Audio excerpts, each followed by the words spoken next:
Merhaba sevgili ve değerli öğrencilerimiz. 9. sınıf Türkçe dersiyle 8. ders olarak birlikteyiz.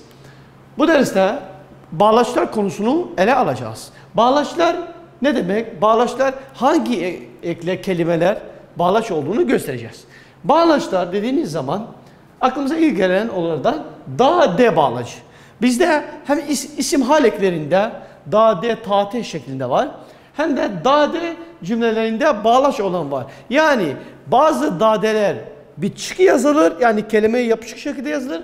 Bazıları ise ayrı yazılır. Onları gösterelim. Dade cümleleri ve kelime gruplarını birbirine bağlar. Dade nedir? Cümleleri ve kelime gruplarını birbirine bağlar. Bu bir. Cümle içinde dahi anlamına gelen, bak dahi anlamına gelen da, de bağlacı bir sözcük olarak ayrı yazılır. Bak şuraya dikkat edelim arkadaşlar. Bizde iki çeşit da, de var. Bizde da, de bir de ta, te şekli var. Ta, te şeklini almıyoruz. Sadece ne da ve de şekillerini alalım. Da, de eğer isim hallikleri olduğu zaman her zaman bitişik yazılıyordu. Ama bağlaç olan da, de ayrı yazılması lazım. Nasıl hocam, şimdi sorarsanız hocam nasıl ayrı yazılır? Şimdi göstereceğiz. Bak. Ek olan da, de bitişik yazılır. Yani isim hallikleri, yanın hali, belirtme hali, yönelme hali, bulunma ve ayrılma. Bulunma halindeki da, de her zaman bitişik yazılır. Ama bağlaç olan da, de ayrı yazılır. Dikkat, şuraya dikkat edelim. Bağlaç olan da, de cümleden çıkarıldığında anlam değişmesi olabilir.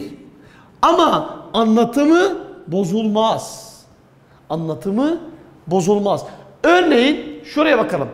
Eski komşularımız seni de sordu. Bak ne var burada?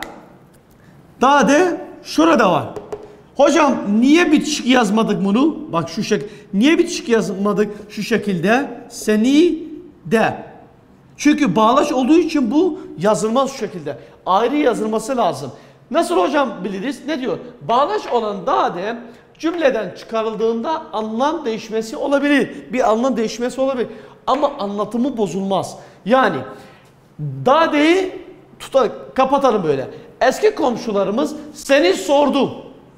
Seni sordu. Yani şöyle şu şekilde dediğimiz zaman eski komşularımız seni sordu dediğimizde bir anlatımı değişmesi olabilir ama anlatımı bozulmuş mu? Hayır. O zaman nedir bu? Buna biz bağlaç diyoruz.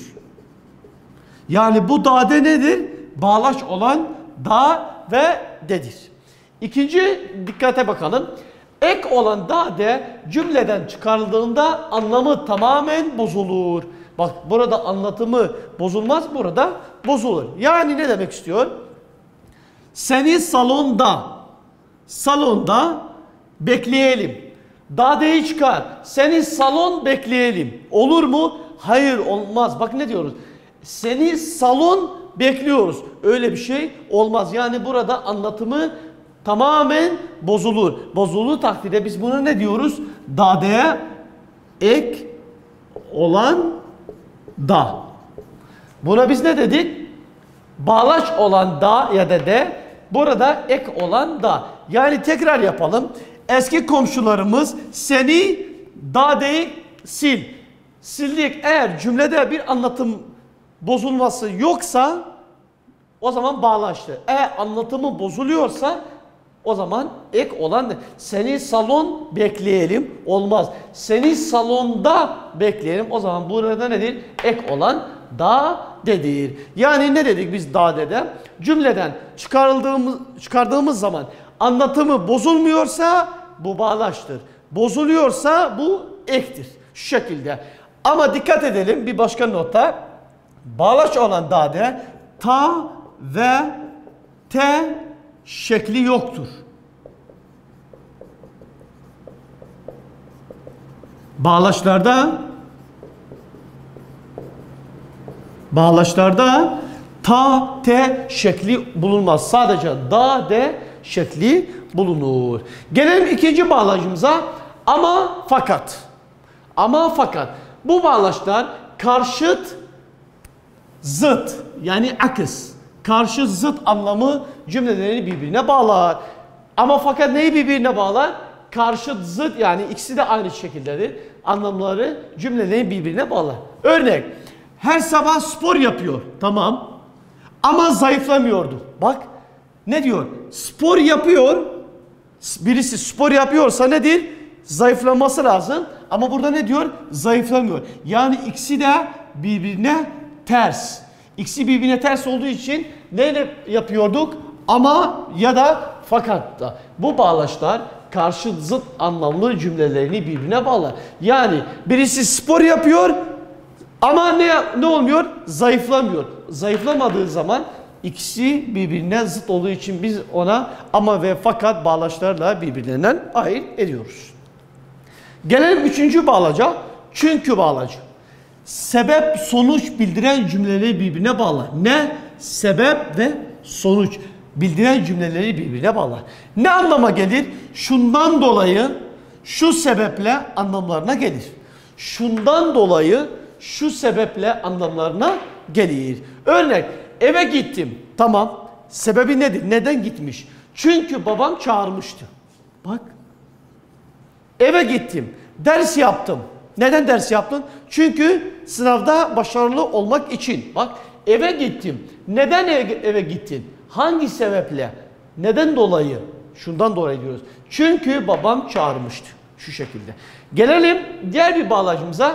Ve bağlacı. Çok sık kullanılan bir bağlaçtır. Çok sık kullanılan bir bağlaçtır. Kelimeleri, kelime gruplarını ve cümleleri birbirine bağlar. Çok sık kullanılan bir bağlaçtır. Kelimeleri, kelime grupları ve cümleleri birbirine bağlar. Not. Ve bağlacından önce noktalama işareti konulmaz. Dikkat edelim. Hani nokta, virgül, ünlem, soru işareti var ya. Kendisinden önce gelen olmaz. Ve bağlacından önce noktalama işareti kullanılmaz. Bu bir. İkincisi, bu bağlaçla cümle başlamaz. Yani ve ile ve şu şekilde böyle bir cümle başlamaz. Yani her zaman ne olması lazım? Ortada gelmesi lazım. Örnek, duygu ve düşünce bir olmalıdır. Bak ne diyor? Şöyle diyemeyiz. Ve duygu ve düşünce. Bu yanlış olur. Dikkat. Ya da ve duygu yerine koyalım. Ve düşünce bir olmalı. Olmaz. Şu şekilde. Duygu ve düşünce bir olmalıdır. Bu şekilde ve bağlacında anlattık. Evet. Sevgili öğrencilerimiz bağlaçlardan bu sefer ki bağlacı, son olarak ki bağlacı sebep sonuç bildiren cümleleri bağlar. Ne? Sebep ve sonuç bildiren cümleleri bağlar. Açıklama cümlelerinin başında kullanılabilir. Yani bir şeyi açıkladığımız takdirde başlarında kullanılabilir. Ayrıca kullandığı cümleye koşul, abartma anlamlarını da katabilir. Her zaman bağlaç olan ki ayrı yazılır. Şuna dikkat edelim. Aynı dade gibi. Cümleden çıkardığı zaman bağlaç, eğer anlatım bozulmuyorsa bağlaçtır. Anlatım bozuluyorsa biz ek olan bağlaç, ek olan dadedir. Diğer de bağlaç olan dadedir. Her zaman ki bağlacı ki ayrı yazılır. Şuna dikkat. Yöntem. Nasıl? Ki bak ki eki ne zaman bağlaçtır? Ki ne zaman ektir? Şu sorulara yanıt bulalım. Yöntem. Ki'nin olduğu kelimeyi alırız. Yani ki ile birlikte olan kelimeyi alırız. Tamam. Ki'nin arkasına bir lar, ler ekleriz. Bak sizi daha fazla kolay anlatmak için. Ki'nin olduğu kelimeyi alırız. Ve ki'nin arkasına bir lar, ler ekleriz. Eğer kelimenin anlamı bozulmazsa bu ek olan ki'dir. Ve bitişik yazılır. Bak Ek olan ki nasıl yazılır? Bitişik yazılır. Dikkat edelim. Eğer kelimenin anlamı bozulursa bu bağlaç olan ki'dir. Eğer anlamı bozulursa bu bağlaç olan ki'dir ve ayrı yazılır. Ve ayrı yazılır ve bitişik yazılır. Dikkat. Yani ek olan ki bitişik yazılır. Bağlaç olan ki ayrı yazılır. Bu bir. İkincisi, ki'nin olduğu kelimeyi alırız ve ki'nin arkasına bir lar, ler. Bak, lar, ler ekleriz. Tamam, hadi yapalım. Odaya döndüğümde baktım ki gitmiş. Bak, odaya döndüğümde baktım ki gitmiş. Şurada bir ki var. Ve ayrı yazılmış. Burada da var. Ama bitişik yazılmış. Hangisi ektir, hangisi bağlaçtır? Bağlaç olanlar ayrı yazılır. Tamam, burada ayrı yazılmış. Doğru. Burada bitişik yazılmış. Ama yöntemimiz neydi? Ki'nin olduğu kelimeyi alırız. Tamam, baktım. Ve ki'nin arkasına bir lar, ler ekleriz.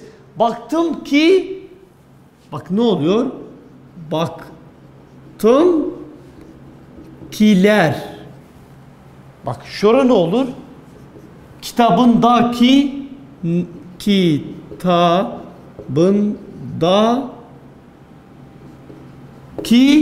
kitabındakiler. Ki'ye kadar alırız. Şuraya almayız. Dikkat edelim. Bak, baktım ki, ki'den sonra larler ekleriz. Tamam, baktım kiler. Anlam veriyor mu? Hayır, vermiyor. Anlamsız. Eğer kelime anlamı bozulmazsa bu ektir. Baktım kiler. Anlamı bozulmuş mu? Bozulmamış mı? Evet, bozulmuş. O zaman bu nedir burada? Burada bağlaçtır. Bağlaç olan ki'dir. Kitabındakiler. Bak, kitabındakiler. Bak, anlamı hiç bozulmuyor. O zaman bu nedir burada? Ek olan ki'dir. Ek olan ki'dir. Şu şekilde. Ama istisna durumlarımız var bizim. İstisna durumları olarak bağlaç olduğu halde, yani kendisi bir bağlaçtır. Ama bitişik yazılıyor. Biz bağlaçlar dedik nedir? Bağlaçlar her zaman kelimeden ayrı yazılır. Ama bunlar her birisi bir bağlaçtır. Ama bitişik yazılır. Bunlar istisna durumlarıdır. Yani hangileri? Sanki. Yani şu şekilde olması lazımdı. San bir de ki. Doğrusu bu. Çünkü niye? Bu bir bağlaçtır. Bu bir bağlaçtır. Ne olmuş burada? Sanki. Bitişik yazılmış. Niye? Çünkü bunlar istisna durumlarıdır. Hangi kelime istisna durumlarıdır? Bir bakalım. Bak, sanki, oysa ki, madem ki, belki, halbuki, çünkü, eğer ki, meğer ki. Bu kelimeler, bu bağlaçlar, bunlar istisna durumlarıdır. Şurada olan ki'ler, bak şu ki'ler hepsi bir nedir? Bir bağlaçtır. Dikkat edelim. Yani ayrı yazılması lazım. Ama burada istisna olduğu için bitişik yazılmış. Örnek. Belki deniz kenarında buluşacağız. Belki deniz kenarında buluşacağız. Diyelim ki aşağıdaki cümledeki bağlaç olan ki mi ya da ek olan ki'dir. Bak ne dersiniz burada? Yanlış yapmayın. Belki. Hocam tamam, bu bitişik yazılmış. O zaman bu ek olan ki'dir. Hayır, yanlış. Niye yanlış? İstisna durumlarımız var. Belki bu bir bağlaçtır. Bu bağlaçtır. Meğer ki sen de beni seviyormuşsun. Buradaki ki bağlaç mı ya da ek mi? Buradaki de bağlaçtır. Niye? Bitişik yazılmış. Tamam, çok doğru ama istisna durumları sanki, oysa ki, madem ki, belki, halbuki, çünkü, eğer ki, meğer ki bu kelimeler bunlar bağlaçtır. Şurada da bağlaçtır. Şu şekilde. Yani ne zaman bağlaçtır? Birincisi kelimeden ayrı yazılır. Bağlaçlar kelimeden ayrı yazılır. Ekler kelimeyle bitişik yazılır. Bu bir. İkincisi, ki'nin arkasından bir larler ekleriz. Yani ki olan baktım ki, larler ekle, baktım kiler. Eğer Bozuluyorsa bu bağlaçtır. Bozulmuyorsa kitabındakiler. Niye atarız? Ki'den sonra larler ekleriz. O zaman anlamı değişmiyor. Bozulmuyor. Yani bu ek olan değil. O ek olan daha ki'dir. Böylelikle 9. sınıf 8. dersin sonuna geldik. Herkese teşekkürler.